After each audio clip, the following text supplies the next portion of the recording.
It's a very good drink. Who's speaking through you right now? Someone is having a very good drink through me. Somebody is in you. Your phone jumped to the Bluetooth speaker. That only ever happens when somebody dead is around me. And it was just like rounds and rounds of laughter. Yes. Okay. So, welcome everybody. Suddenly there were rounds of laughter coming from the Bluetooth speaker. I was really confused because it was me. Yeah, it was me too. My phone was also not Erica. Playing. It was like,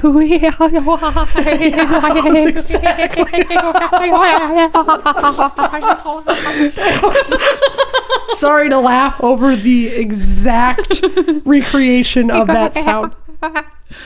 Yeah, it blanketed us in joy. Your phone had connected to the Bluetooth speaker. Let it be known that that Bluetooth speaker is so hard, incredibly finicky. Even when I want to connect to it, it's difficult. It was very expensive, and it hates playing music. And maybe that's why you pay high dollar is for it. Oh, there we go. Oh, like a chomp. Hey. Can I had a thing I wanted to open. I would love for you to open. Today I'm going to open up with something you need to hear. You need to hear this. Whoever you are, you need to hear this. Buckle your seatbelt, Dorothy. Just what's on your plate. That's your vehicle for liberation. If you turn away from anything, it's gotcha. As you cultivate the emptiness and start to feel safe in the formless, you will be able to dive more deeply into form. Most people are afraid of form. When you really want truth and you want freedom, you have no fear. You'll go under for a moment, but you'll come up. You'll never fall off the path. You just get phony holy too soon. There are no errors in the game. Can you imagine that? Can you imagine that it is all unfolding as it must, and each person is growing exactly as they need to?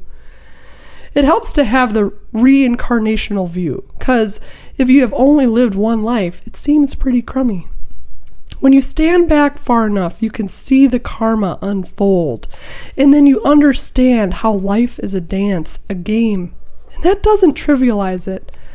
You have a sense of the preciousness of each moment and how empty it is. You're no longer trying to milk it for experience. The moment is so thick and full that it is enough. The brain flew, slick with ectoplasmic juice. Ecstatic energy, a fire that fuels our memory. What genealogy with spiritual topography? Questions for your answers. Your data necromancers. So, too long did not read. Basically, just chill. Just chill. Everything you have and want, you already are and have. Well, we can start off with a doozy, because it's been a couple weeks. Mm-hmm. I've been super sick. I'm back. I need Fanfare. to go see I need to go see somebody about my lungs. Do you think that your period of sickness, coupled with, traumatic goings on in your life, has done anything to you sort of spiritually or psychologically? The day I put my notice in at my job was the day I got sick, because to me, there's an equilibrium. And I went, and wow! Yeah. And it was so funny because I remember thinking I could feel a metaphysical shift of the disequilibrium, right?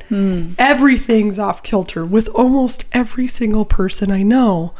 Oh, yeah. The whole universe. Lucas could feel it too. And we both felt like we were kind of having acid flashbacks when we were sick. And that might be a thing if you've done as much acid as we have. You get sick. Like it's still in your physical body and it comes back out. Suddenly your glass starts dilating and your nose gets long and you're like, okay, all day I gotta do this?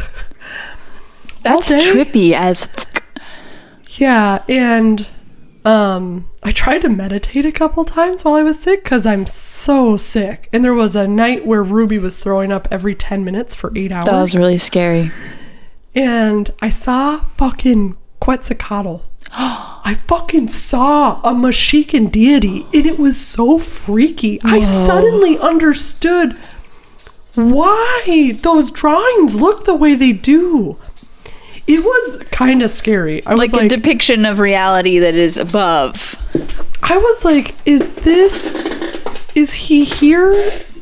Am I getting a wave of it? I couldn't understand why I was seeing this absolutely terrifying Mexican deity. Were you experiencing awe? Was it a respectful horrified. fear? Like, you just wanted it to go away? I was like, what the fuck is this spiky, multi-eyed, two-dimensional, super flat, hyper-aware deity of knowledge staring at me? And I'm like, my child's throwing up. What do you need? Whoa. And it kind of disappeared. And then I just like tried to never close my mind's eye ever again that night. But I was trying to meditate, and this has happened before. I can feel the illness inside my body.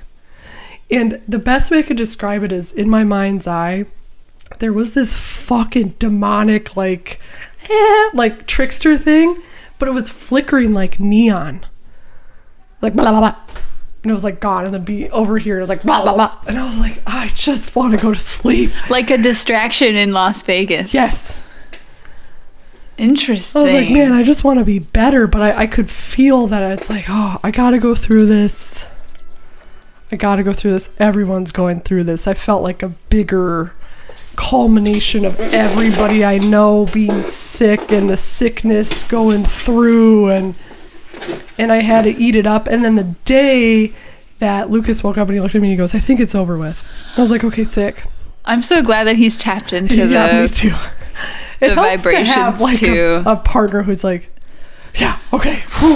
That was 15 days too long. What a doozy. That day, a brand new Dyson showed up at my house, the vacuum cleaner. It was a $600 vacuum cleaner I paid $20 for on Amazon. And I was like, okay, thanks. I guess it was worth it. I think it was just like a little, yeah, it's fine. Sort of like Job. Like, did you ever give up faith during that time? No, so here's your Dyson. Yeah. Wait, did Job ever get a reward? I don't know shit about Job. I'm gonna just like say that flat out. I don't know shit about Job. God shit in his mouth for a long time just because the devil was like, he only likes you because you made his life so good, bro. J-O-B? Job, yeah. And then God was like, no, bro, he loves me just because I'm the best. And watch, I'll take everything away from him, and I'll make him sick, and I'll kill his kids, and I'll just fuck his crops. And then everybody needed to get a J-O-B. There you have it. That's our show for today. Thank you, everybody. See you later. Count it. I'm so glad to be here with you. I do feel really happy to be alive. This is where I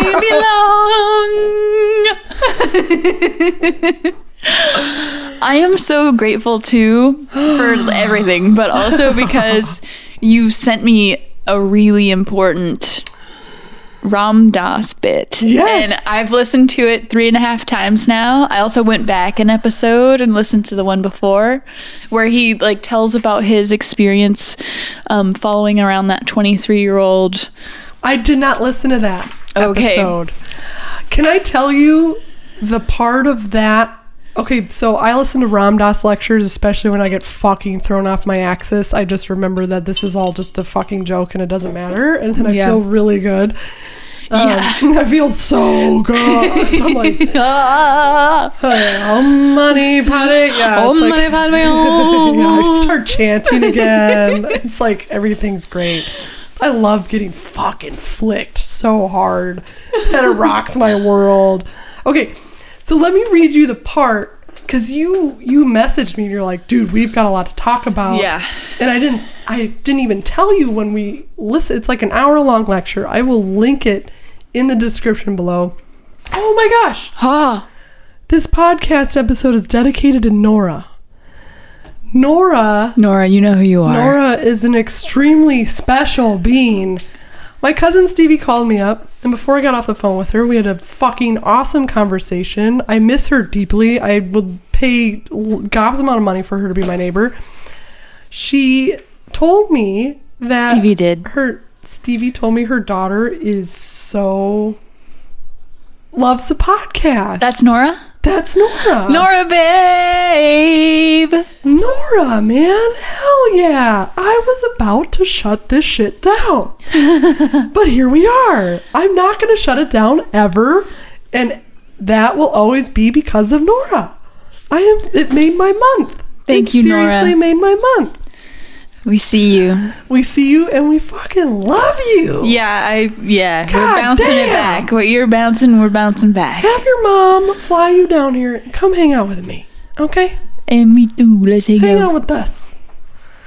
Okay, so this was the part of the lecture where I almost crashed my car because it felt the first time you were listening to it? Yes. Okay. Because it felt so right to hear it, and I'm so glad that I got thrown off my axis. I picked up Ram Dass again, and it said he's talking about spiritual practice. You can't do it because you think you ought to do it. You got to do it because there's nothing else to do. The only reason I do what I do is because there's nothing else to do. Because once you've seen how it is, you might as well get on with it. Mm-hmm. What else am I going to do? Think I'll make believe there is no such thing. I think I'll throw a cocktail party. Oh, this one again. Isn't this interesting? No. How can I say it is so scary enough to show you how real it is? I can say I love every human being I meet as much as I'd ever love anybody in my life, and I'm completely indifferent as to whether I'll ever see them ever again. I can say that when I am alone, it is quite sufficient, and when I'm with somebody else, it makes no difference. Nothing I can receive in through my senses is as high as what goes on inside. Does working towards enlightenment change your life? Of course it changes your life.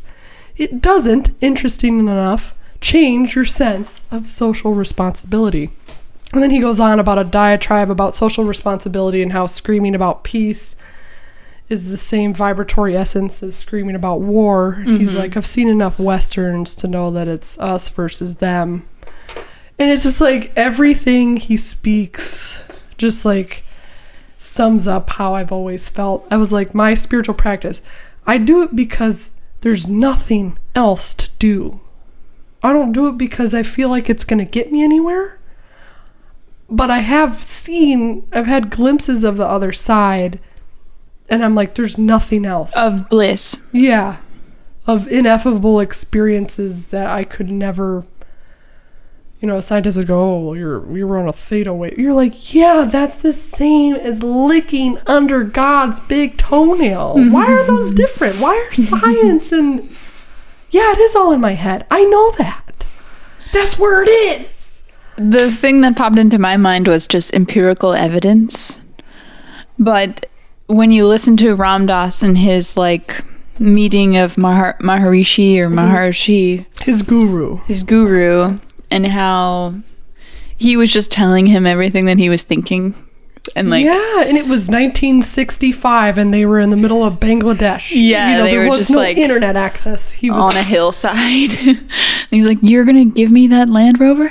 Oh, no? Your mother's spleen? I don't know. I've listened to this talk so many times because it makes me feel all right. Oh, that's just so salve for the soul. Yeah, just so centered and I don't know, you recognize all the clinging that you're doing. Like, oh, I wish I had a thing. I wish I had this t-shirt. I wish I had these shoes. I wish I could go to this place. I remember back then when I was different or I want to be like this in the future. But it's like, okay, pause. Everything that you have right now is perfect. Because you're already part of everything. The biggest takeaway I had from that is when I listened to this, I was reminded that it is my karma to face suffering. Because so many people in my life suffer. And most people I know, it's a tragedy. Mm-hmm. And I have to stare it in the face. I can't turn away. And he talks about that's where you get stuck. Every time you turn away or you don't want to look at something, or you said every time you find somebody you keep out of your heart, that's where you're stuck. And that's how you get free, is every time you're like, fuck that guy. Huh.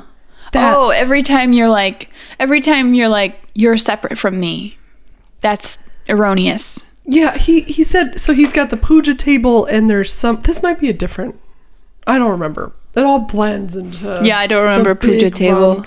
He puts the people he hates on his puja table because anybody outside of his heart is separateness. And if you can't look at the things that you hate with, all he's saying is look at it with eyes. Clean eyes. Just look at it. Witness Don't it. turn away from it. And I was like, that's where I just have to garbage disposal tragedy. I'm like, yeah, keep feeding me it. What else you got? But also, that's sort of the condition of our physical reality. Yes, 100%. Like, there's really no way to avoid it because of the squishy materials that we're composed of. Yeah, and just how, like, tragic everything inherently is. All the parents that aren't present or emotionally available, and the school system that failed you, and the society who won't look at you right, and all the things, the hardships and the... I think, yeah, definitely a lot of tragedy as a result of being sort of temporal, fleshy bots. Yeah. But also just a succession of sphincters, yeah, if you will. Born of flesh. It's cruel. But also nature just being constantly in flux. Yeah, and like decomposition and growth and destruction, like things fucking turning and turning in the widening gyre. The falconer or the falcon cannot hear the falconer. And there's a brief taste of milk. Oh, and then it's slapping you and fucking you again. And then you discover honey. And then you get a fuzzy bee leg in your mouth, and you're like, "Fuck! Even this is you have bad." an allergic reaction, and then you fall, and you keep falling. Dude, this is an aside, but I was probably, I don't know, in all my memories, I'm like 10. Okay, I was sure. like 10 years old. I was at the pool at my apartment with my brother and my dad. I was living with my mom, but our dad was like watching us for the day, sort of. And he got stung by a bee, and he didn't know that he was allergic to bees. So he was like dying by the pool. And my brother called my mom. She was at work at Home Depot. And he was like, "Dad's dying."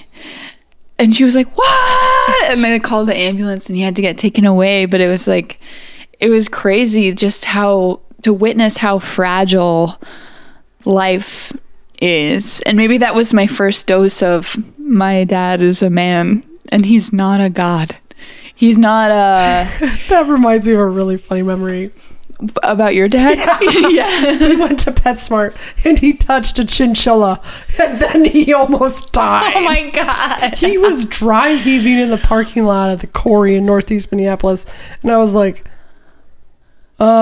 he's like, oh my God. Benadryl. And I was like, I don't have any money. And he like throws his wallet at me, and I'm like, he's like inflated, like having this crazy allergic reaction. We were like, how old were you?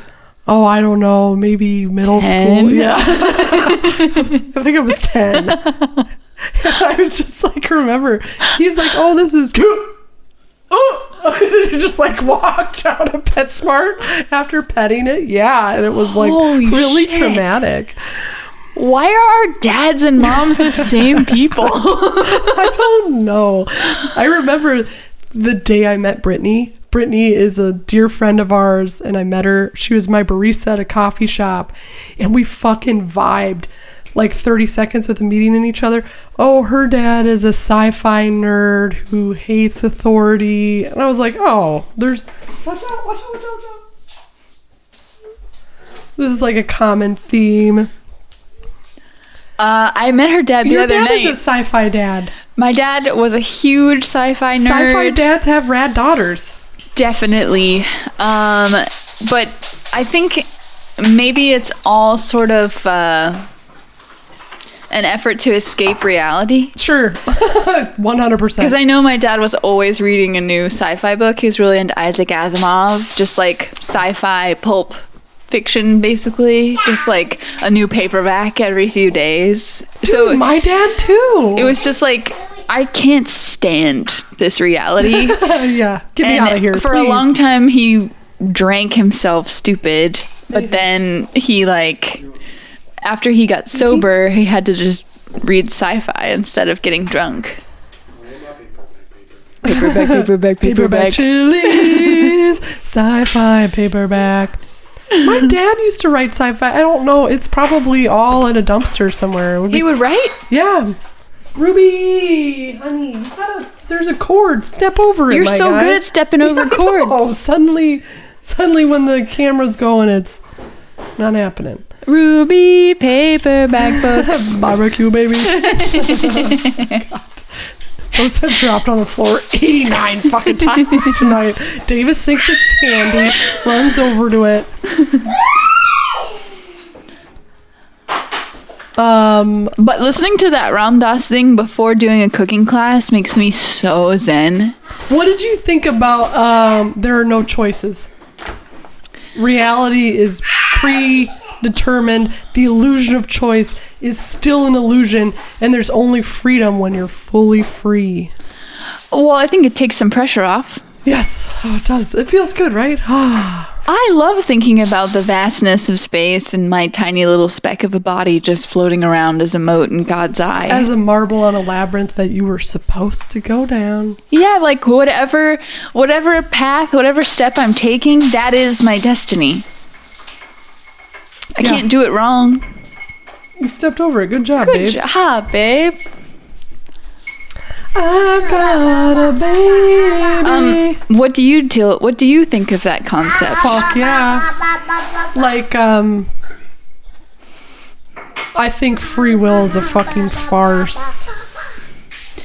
And you know, the way I see it, it's not like there's a panel of people or God going, oh yeah, there you go. It's like its own living thing that is happening.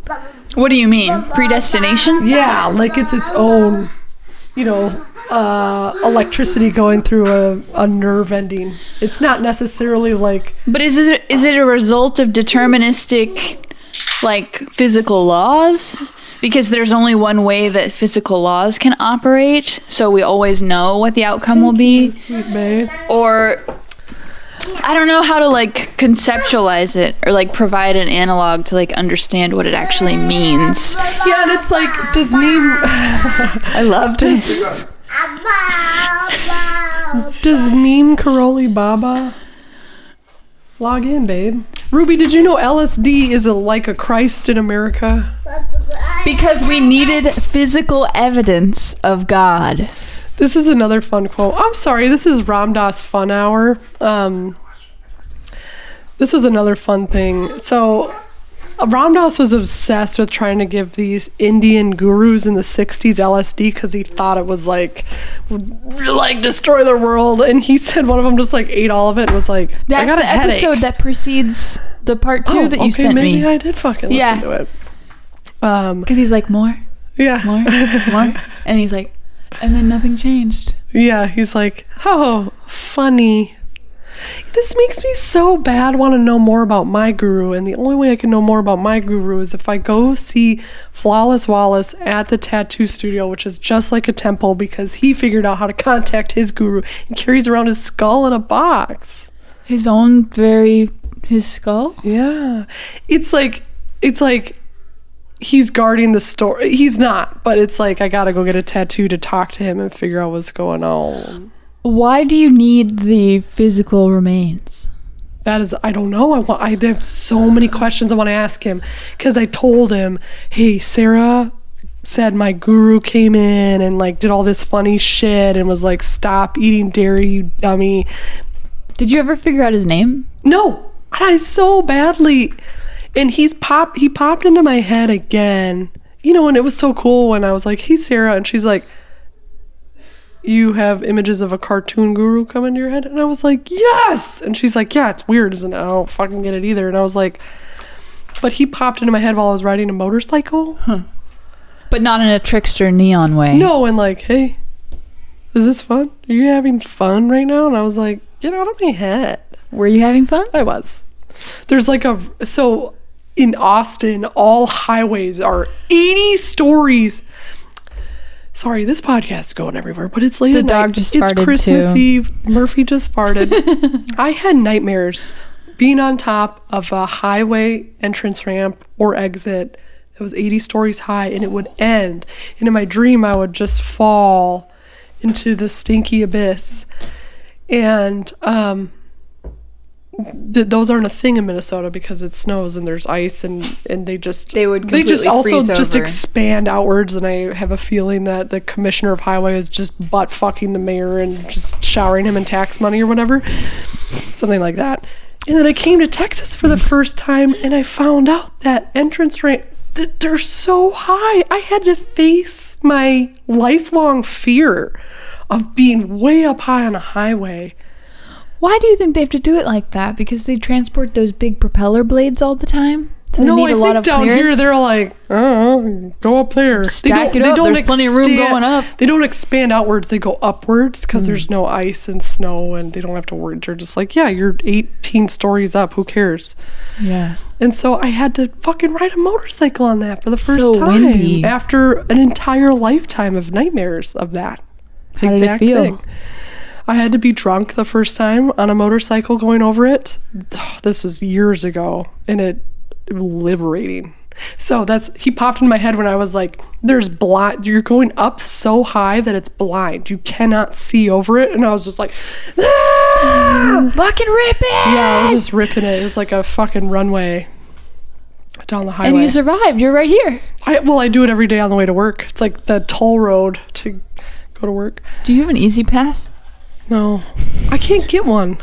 I found out, you already have an account. And I'm like, okay, so I have to jerk some dude behind the nearest Target to get a fucking Easy Pass. And then an Easy Pass only gives you 30% off. And I'm like, That's a lot when you use it all the time. It's very true. I'm thinking about it. I'm thinking about it. Not to bring us back to reality. Sorry. Yeah, fuck Easy Pass. Do you have one? No, but I'm thinking about it. Dude, I think that made an audible sound. I'm gonna boost that in Smells post. like a demon. Dude, those farts make me worry about his being. Did you also like the I'm sorry that you're over there. No, I love it. You can kick him off. You can throw him outside. It's 20 degrees out. I love offering comfort to creatures who seek it. You are a flexible dial. You are living in a vibrational rate. All this is gone and something else is here. No rush. We've got eternity. When Christ says, have ye faith, you could move mountains, that's true. It's all connected with vibrational rates and sounds and visions and mandalas and so on, and you begin to see that it all falls into place. The first level is what is called heaven and hell in the Christian world. There's 6 more after that, but Krishna says in the Bhagavad Gita, if you want to go to heaven, then groovy, go to heaven. It's just another desire place. You want to be Lord of the Wind? Great. We'll make you Lord of the Wind. How long? 10,000 years? Sure. Now you're done with that one? Now what? Now you want to know how it all is? Groovy. We'll take you to the causal plane. Now you want to see how it all is? Now what? No big rush. You got to live out all your desires. There's no rush. It's all going to happen. It's a much bigger trip than you thought it is. No matter how big you get, it's bigger than that one too. And there's more behind it. And there's more behind it.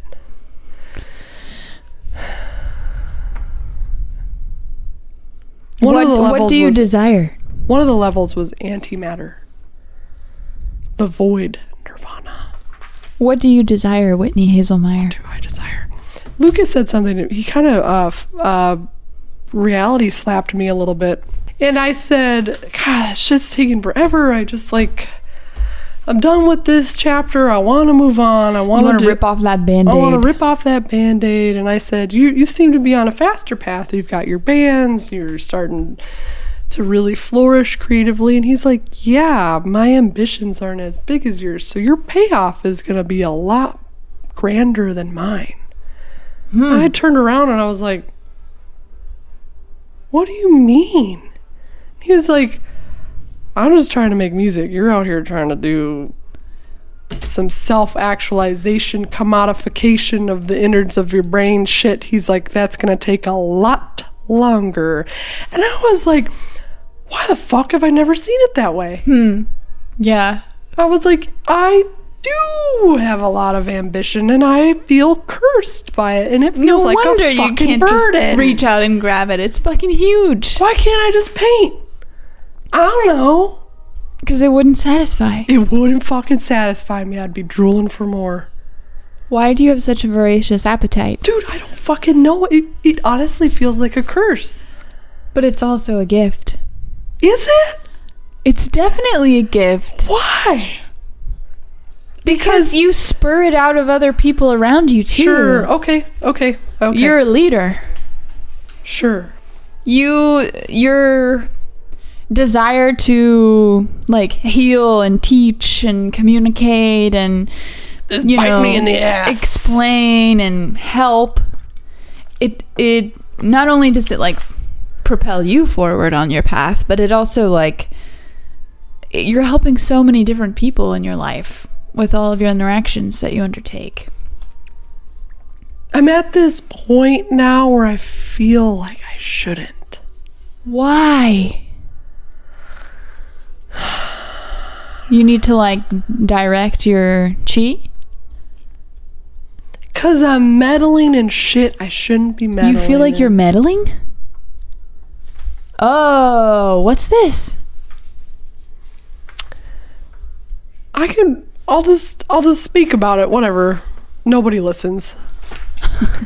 I'm in Erica's life. You're her sister. And I'm doing shit for her, but she's 27 and it's causing some shit.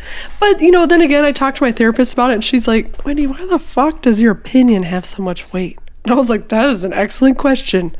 You tell me. It's why I pay you the big bucks.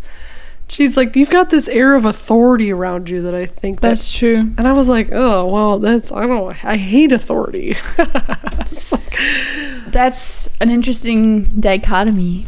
Like you're anti-authoritarian, but I mean, it happened between us too, where something that you expressed was like way too important to me and like was my focus for like months. But I think that also is a result of my tendency to want to like be really good and like be seen as like adequate and like doing a good job. So it's like my own neuroses were sort of in a negative feedback loop with your like bombastic it makes you recoil because you're like, well, wait, I don't want to flip anyone's lid. It's like, well, I don't want to rock I understand the boat. that you don't want to orchestrate that much power and energy, but it's like I feel like it was something that we had to trip over and to notice. Well, and I guess too, so like in Erica's life, I was like, what am I doing? I gotta get out. I'm fucking shit up. Whatever. I've said what I needed to say and it should have done this, but it didn't because I'm bumping up against something that doesn't make sense. And she said that she had that dream last night where she was trying to figure out a puzzle to get butterfly wings and her friend was like, oh, I'll show you. And she said, no, I have to figure it out myself. And I was like, I didn't know it was to get butterfly wings. Yeah. That's so beautiful. I know. And I was like, oh, so me shutting this shit down and I'm done with saying whatever on your behalf and you gotta figure this shit out. You can lead a horse to water, but you can't make him drink. You can't make them suck their own dick. Know what I'm saying? Marilyn Manson. Monroe. Didn't Marilyn Monroe say that? R.I.P. No, I was thinking about that shared truth that every middle school kid knew, like Marilyn Manson got one of his ribs removed so he could suck his own dick. Oh, yeah. Kyle and I were talking about the Yeah, weird things everybody knows Isn't to be that the true. Bernstein Bears theory or some shit? Oh, yeah, Shaq was the genie. Oh, no, he wasn't or something. I don't fucking know. I'm like, what? Wait, what movie was that? Shazam? Yeah. Okay. Okay, pause. Isn't this the Mandela effect? Yeah. Where you think Nelson Mandela passed away in prison in South Africa, but he did not. Mandela effect. Yeah, here it is. Did you just text me it? Okay, Sinbad's Shazam is one of the popular examples of the Mandela effect. It has gotten many people debating the existence of a movie that others claim never existed. There have been many explanations to why people seem to remember the American stand-up comedian starring as a genie in a 1990s film going by the name Shazam. Not Sinbad. What? I don't hold that belief. Do you? You just said it was Shaq. I thought it was Shaq. Is it Shaq? Now I'm so confused. Okay, Sinbad was never in it, but people think he was in it. Was it Shaq? Shazam. I'm pretty sure Shazam was Shaq. They got Shaquille O'Neal. They got Shaq. R.I.P. Sinbad. Okay, the movie... Okay, we are tangled up in blue. Shazam, the strange case of a movie that has never existed. Why do people think Sinbad starred in Shazam? They're saying Shazam was... Wait, Shazam didn't exist at all and we think it was Shaq?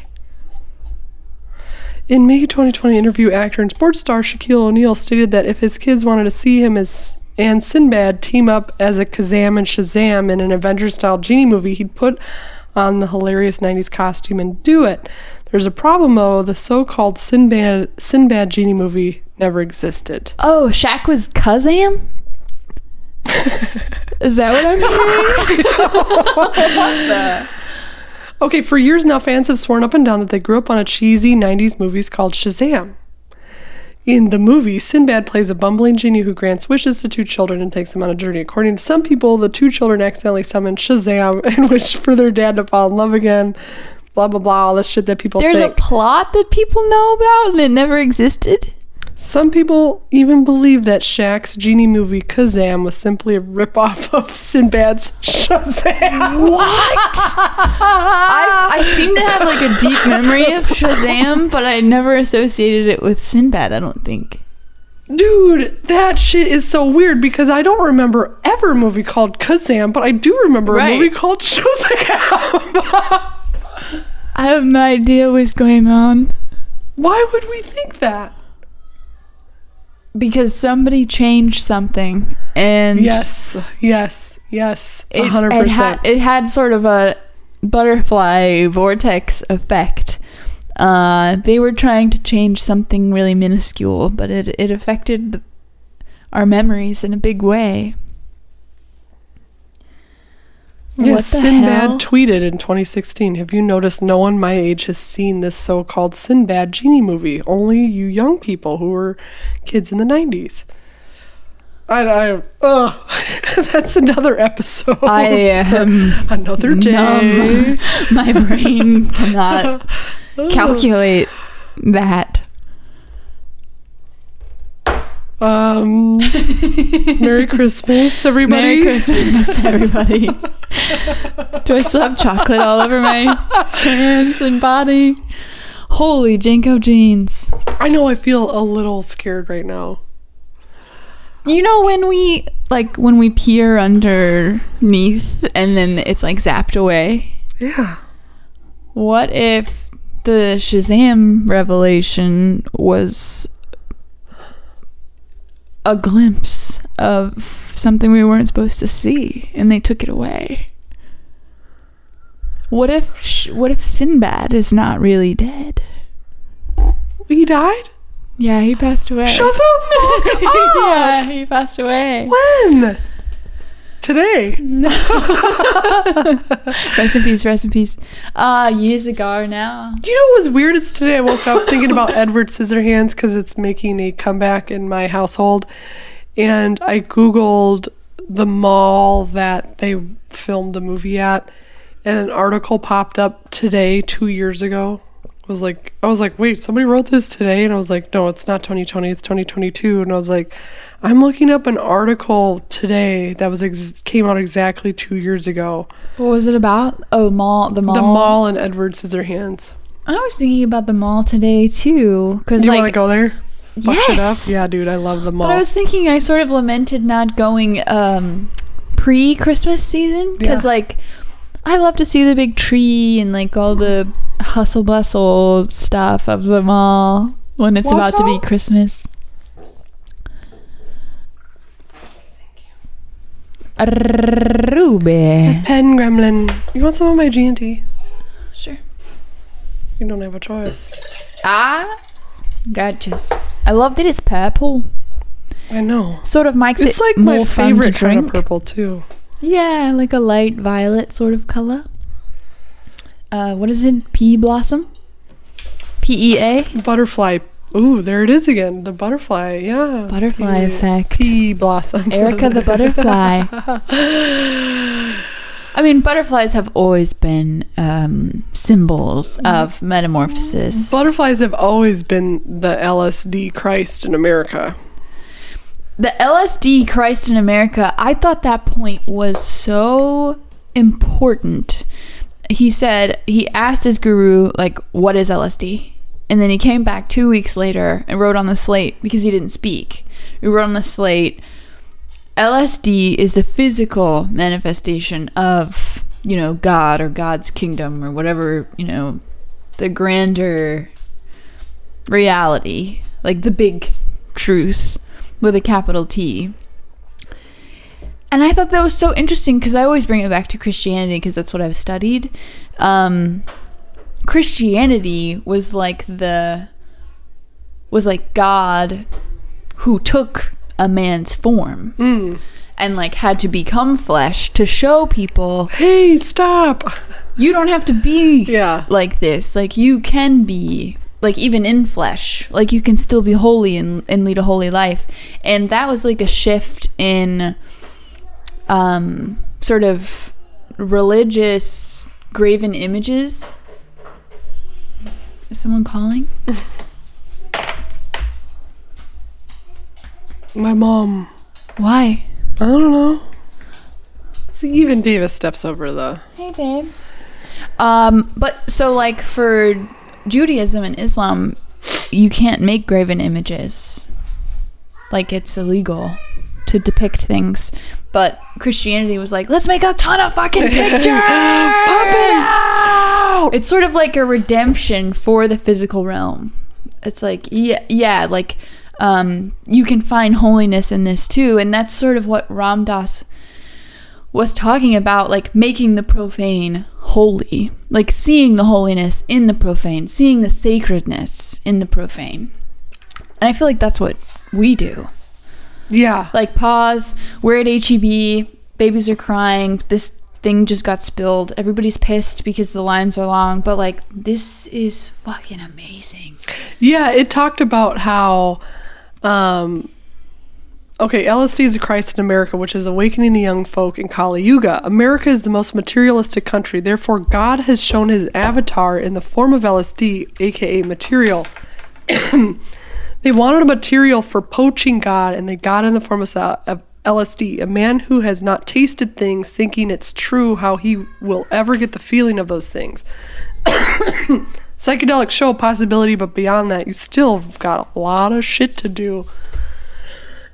I like that. It's like America was this pustule, metaphysical, vibrational hub of materialism. So it's like, boom, like, here it is. Chew on that before your Here you government go. makes it illegal. Right, before we can awaken any more people. But I guess if you look at the origins of the country as it is now, not the people who pre-existed the country, who already occupied the land, they had a whole other thing going on. But the like British people who were dissatisfied with their expression of religion in their home, old world, whatever, and they moved here so that they could have religious freedom. My point got sucked out of my brain. That's fine. But I feel like we're designed that way. There it goes. Okay, well, it's like a bank teller note getting sucked into the fucking vacuum. Bye. truth is beauty, beauty's truth, sir. Sir, yes, sir. Sir, yes, sir. Christ, God, materialism. Materialism is, like, with a capital M, is part of who we are. Yes. In our country. Yes. As Americans. So no wonder we have such struggles, like, seeing the truth. And there's so many, like, different versions of it available for you to it's like try out. You're creating so much space filled with so many cheeseburgers and fast food and succulent sensory pleasures. But where was I going with that? See, got sucked again. Somebody thinks it's so funny to suck the thoughts out of our fucking My brain. parents are hedonists, especially my dad.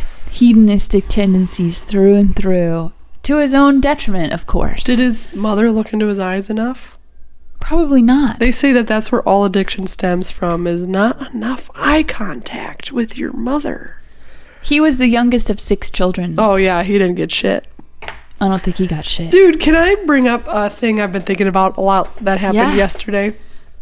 We were leaving, and we can cut it out if you don't want it in here.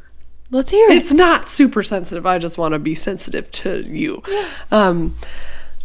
We were leaving the pedicure palace, and you were talking about how much you loved that lady. She kept calling you sweetie, and then we were both like kind of improving as we were leaving the pedicure, like, oh, will you be my mom? Will you be my mom? Put your foot in the water, sweetie. Yeah, it's Put your toes down, sweetie. just how much you love being called sweetie, and how endearing that was, and how sweet this stranger was to your feet and to you and to your psyche. And you've got like you look like you're straight out of Bosnia. You've got like your big fucking coat and your ski mask ripped up, and you've got your decade-old Vans. And you were like, you looked at me and you're like, you looked at me and you go, my mom calls me poop.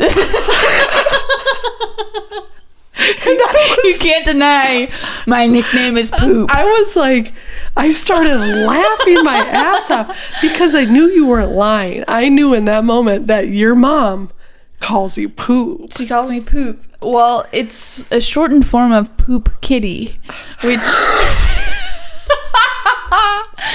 is what we used to call my dog, Lucky. Because you used to call your dog Poop Kitty. Yeah, okay. We had weird naming systems in our household, but she called me Poop, and I remember, this is a sensitive topic, my mom's friend Tony pointed out that my mom calls me Poop, and that's like calling me shit.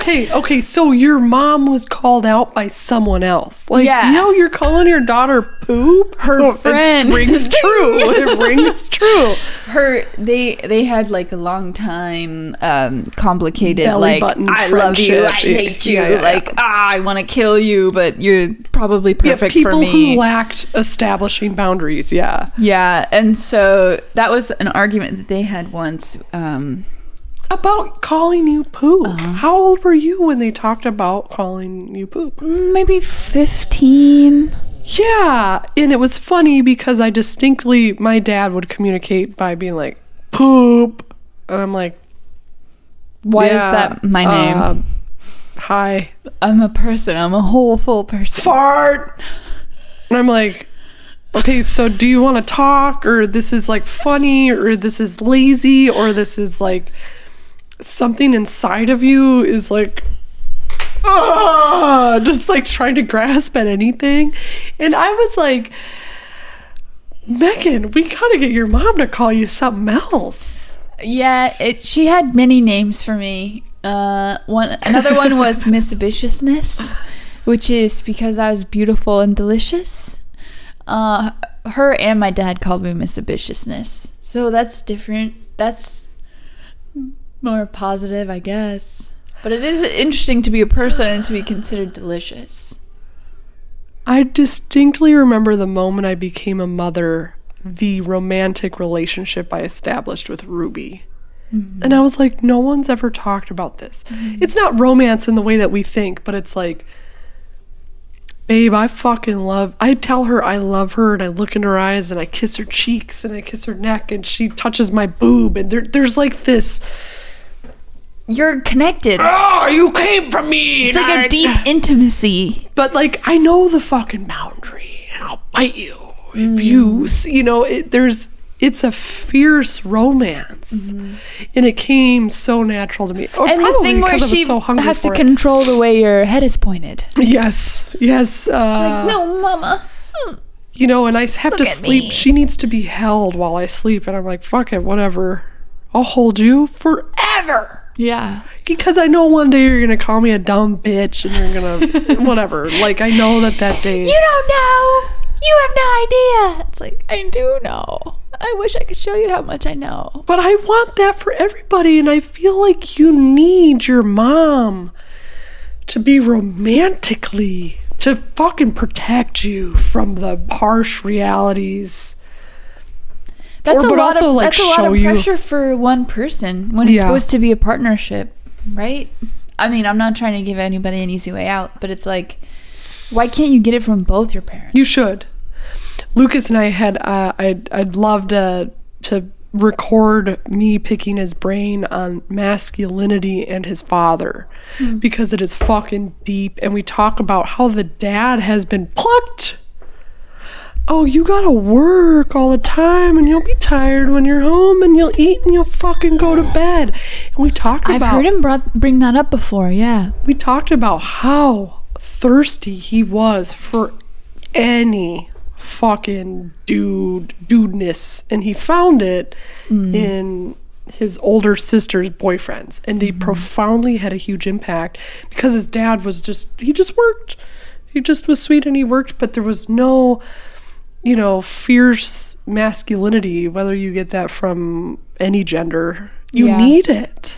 My brother had none of that. Like he never really clicked with my dad. Like, we would go fishing sometimes, and like I would catch fish after fish after fish. I like composed a song called Wonder Worm. It was just about this one worm that I kept on catching fish with, but it was the same worm.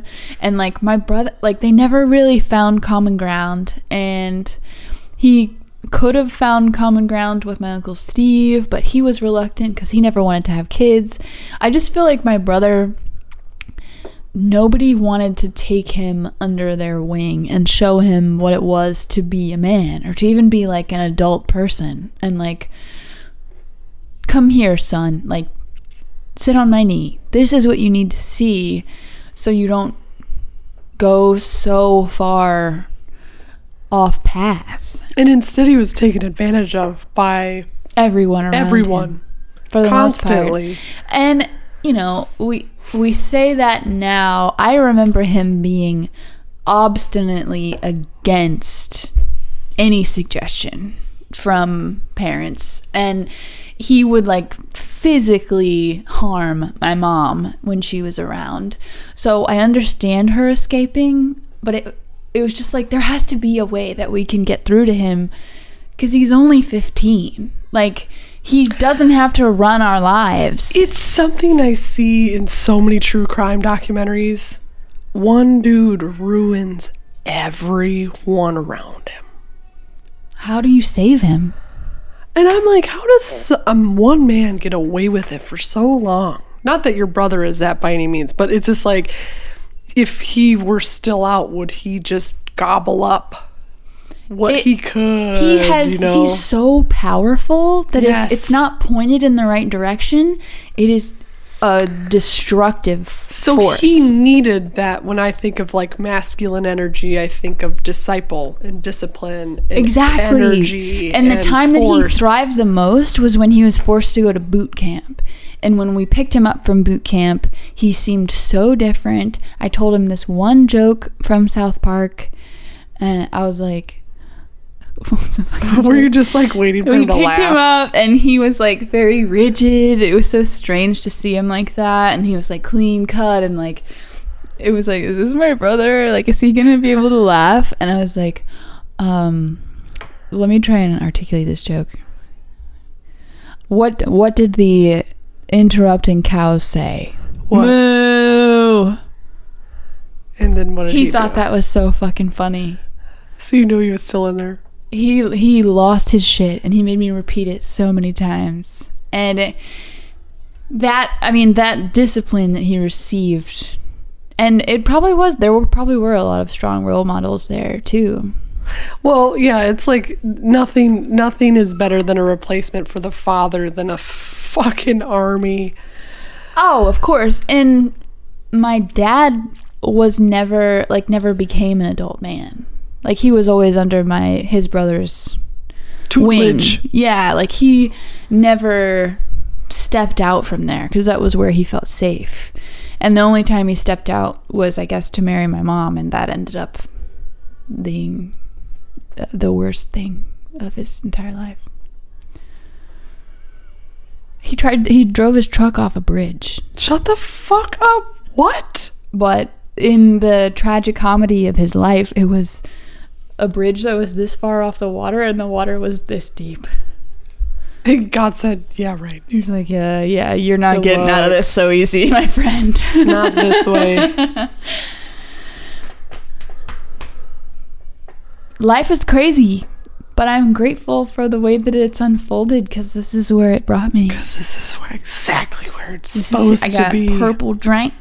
I got We dog got lap. Purple drank. We got grape drank. We've got a message from Birdo. I do not know. Sorry, we haven't been looking at an email, bro. First of all, Birdo saw that we were invited to one of your concerts. Quickly saw that it was canceled, and I was like, okay, good, because I would have gone. And then I am not logged in, but I do remember the question. Here, I can. Do you want Wait, me to are look you it up? are you logged in? I think it's a very simple question. Can we? He asks if we can eliminate greed, or if we have to do it via like a Star Trek. She thinks this shit is so funny. Star Trek like community.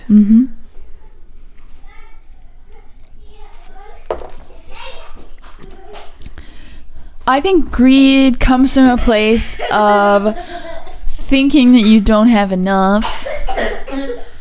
Or No, but even when you do have a lot, you want more. it keeps growing. Lucas doesn't think we can get rid of greed. You think it's part of the human condition? You know what I want? Like, it's like ambition? But I think greed has a negative connotation. It does. You know what But I guess, I don't know, you're supposed to get what you want as well. Here's how I would double penetrate this issue. One side of the dildo is transparency. I want to see the CEO of the nearest hospital. Ruby, I want to see the CEO of the nearest hospital. I want to see his cost versus price. I want to see how much. Oh, We're going off the rails. Honey. Aww. It's okay. babe, it's a $3,000 camera. We gotta be chill, babe. She just wanted that strap around her head. Well, she always wants to take a picture, and I'm like, it's too expensive. Tomorrow we'll change that, though. So what did I say? One side of the dildo is transparency. Transparency.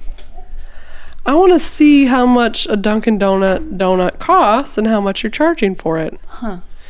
I want to see how much you spend on employees, and I want to see how much profit you make. I just want to see it. I don't want to do anything with it, but I want to fucking see it. Pharmaceutical companies would never comply. Yeah, baby. I want to see. Healthcare systems would Dude, never comply. I want to know why my emergency C-section was $44,000. I want to see where every cent goes. The other side of that dildo is universal income. What if everybody gets 20 grand, 30 grand? I don't know. Enough to like pay Cover rent. the basics, Pay yeah. rent. Pay rent and give you some food. Dude, I had some people. Oh, Lucas gave us the finger Yes. I think part of greed is compliance. In what sense? You need people to comply in order for Yes. greed to be a thing. 100%. I feel that way at my job. I see this megalomaniac kind of fucking dude that's just like nothing is ever enough, and everything's so stingy, but you have no budget, and growth is milking as much as you worth as you can get. The healthcare system is a perfect example of that, because the greed only exists because people are willing to comply with it. It would be impossible for that level of like wealth and extortion to happen if people were like, I'm not paying that. Okay, but I've asked you, what can I do as a patient? And I asked that when I went to urgent care. I said, what can I do? The system is so broken. And It's too far gone. the nurse said, honey, I'm part of the problem. There's no alternative to the healthcare system. I guess you're like me and you just don't ever go. Self-sufficiency. Yes, you just don't ever go. Like, But what if you need an MRI? fuck it, just die. I don't want to. You'll come back. Yeah, I think Whitney's MRI, Oh God, because she was having vision problems, was like, I was having blood clots in my eye. It's 10 minutes, Megan. And In it's a machine that that's was paid already for. paid for. it's already been paid for, and no one is like, the technician has not seen any of that. Yeah, the technician is getting how much? $20 an hour? I mean, We're coming for you. So- We're coming for you. Take complacency. sure, there's complacency, there's compliance, there's, well, what can I do? I've got a car bill and kids and a house and a mortgage and a rent and a... Well, it's like when you're faced with systems that are so much bigger than They have to crumble. anything. I'm so ready for America to just like fall apart, because I'm like, yes, it's broken. I feel like so many people will be casualties. I don't think so. I think the crumbling doesn't. People always get worried about. I don't know. I guess like you saw a glimpse of it during COVID. Like toilet paper's gone. Okay, nobody died. You know, the systems. This from toilet paper. Yeah, from lack of toilet paper. Right. It's like the systems are so big that if they fail, they don't like completely fail. They kind of make it inconvenient, and then we're kind of faced with inconvenience, and then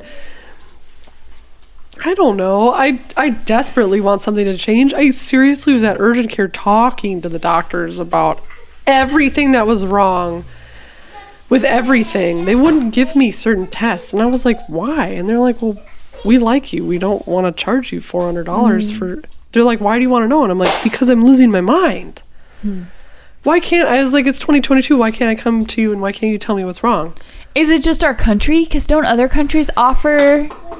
I think in America we're getting absolutely butt fucked at an alarming rate for... And every dime goes to the defense budget. And if Megan, and if you got anything that made you smile, it's fucking fascism. It's fucking socialism. And you see what happened to Brazil, and you're like, oh my God, it's either that or this. And if it's a little bit, it's too much. And it's like to me when I hear that, I'm like, oh, we've all been brainwashed. It's like, yeah, obviously. Yeah, there's definitely a level of brainwashing based on where you grow up, right? Right. And also it's like a lot of this I feel like is post-World War II shit. It's like, yeah, I don't want the government sticking its finger at my butthole and then like blindly. Yeah, I get that. But we've got this big system and we can't pretend that it's going to disappear tomorrow.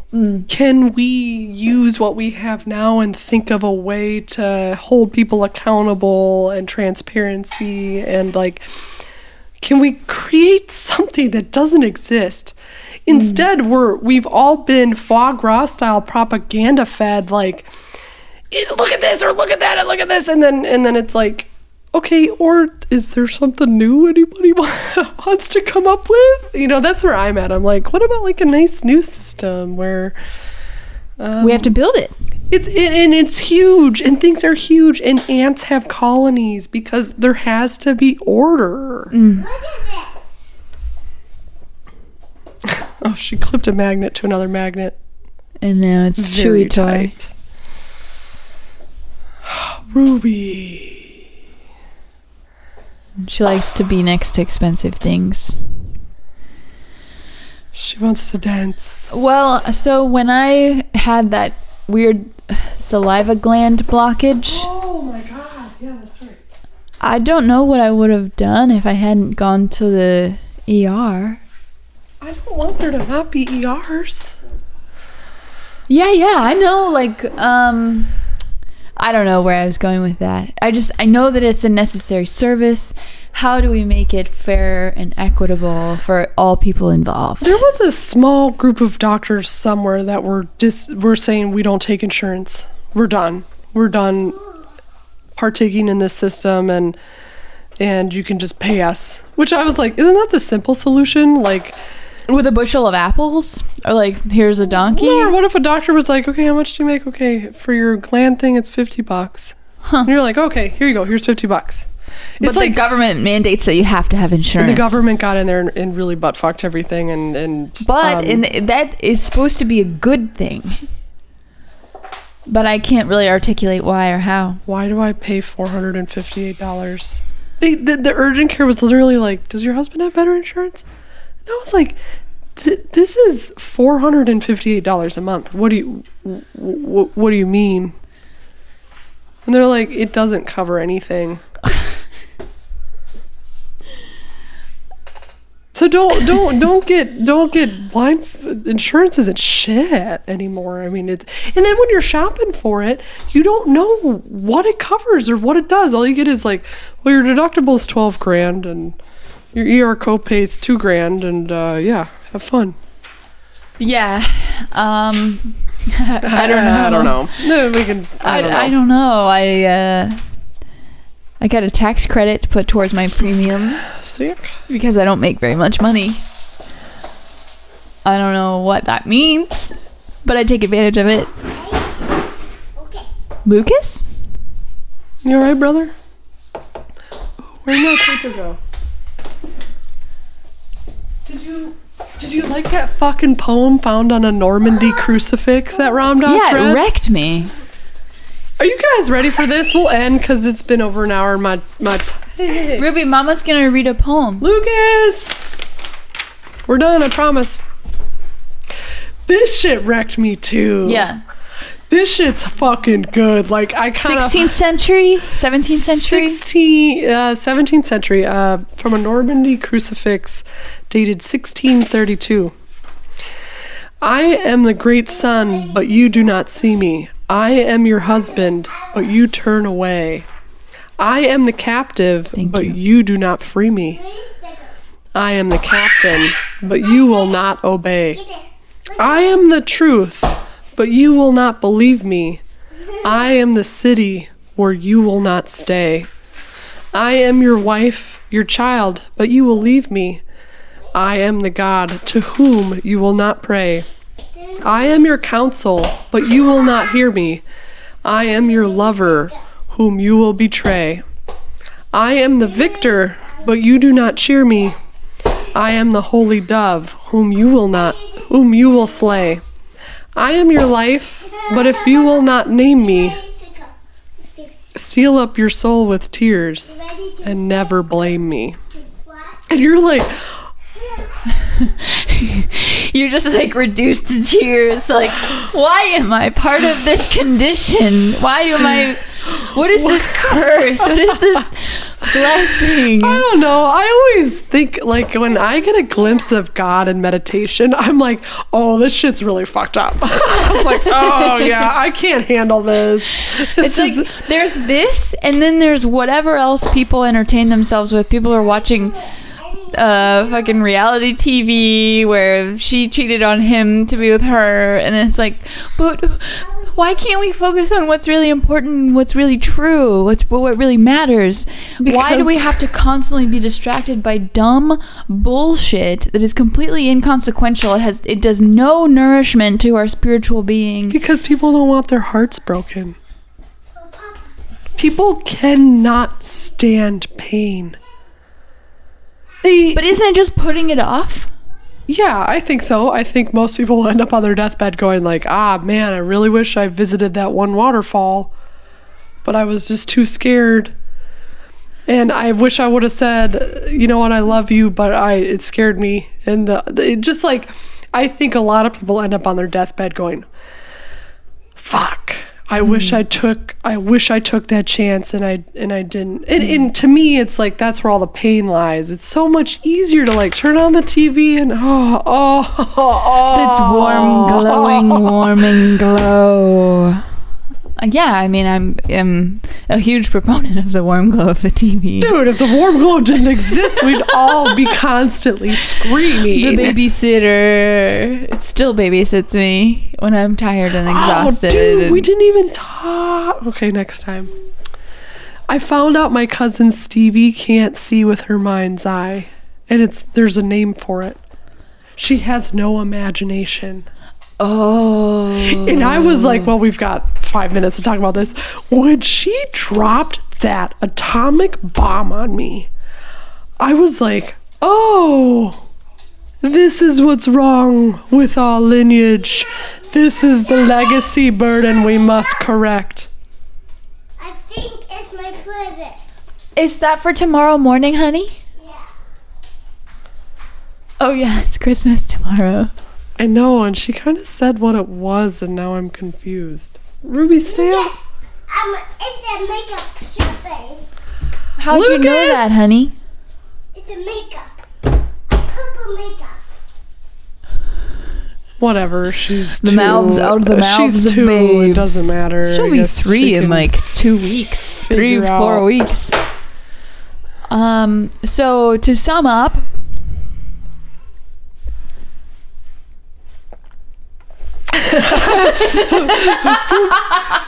To sum up, goodbye. Let me sum it up real quick. Goodbye. goodbye.